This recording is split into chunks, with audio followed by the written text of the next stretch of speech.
বৌমা জোরে জোরে হাওয়া করো। মা, জোরে হাওয়া খেতে চাইলে পাখাটা চালিয়ে নিন না। এখন যদি পাখা চালায় তাহলে ঘরে লু বইবে, তার চেয়ে বরং তুমি পাখা দিয়ে হাওয়া করো। শাশুড়ি মা, লু বইলে কি হয়? আরে বেশি গরম লাগে। এই তুমি একটা কাজ করো তো, এক বোতল জল, একটা লেবু, একটু চিনি নিয়ে আসো তো। এই যে চিনি আর এই যে জল। লেবু কোথায়? পাশের বাড়ির গটি কাকুর গাছে। ঘরে নেই? না। বৌমা একটা চুরি করে আনতে পারবা? কেন পারবো না মা, এক্ষুনি আনছি। উফ, এই নিন লেবু। আনতে গিয়ে নিজেই হয়ে গেছি কাবু।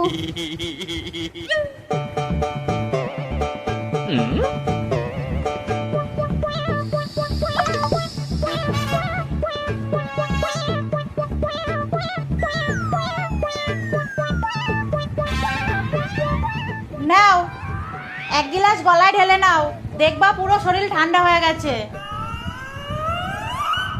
হ্যাঁ তাই তো। তোমাকে মাথায় গবেট একটা নাও, হাওয়া করো।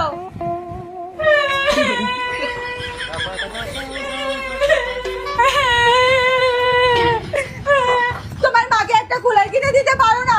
আমাকে যে হাওয়াও করাবে আবার কথাও শোনাবে। কুলার তো ঘরেই আছে। এই সত্যি কুলার ঘরে আছে? হ্যাঁ শোনো, ঠিক আছে, আমি এক্ষুনি যাচ্ছি।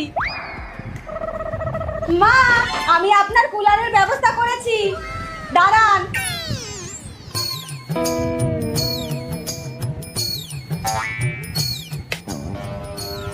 মা, এইবার সারা ঘরে লু বইলেও আপনার শরীর অবধি পৌঁছাবে না।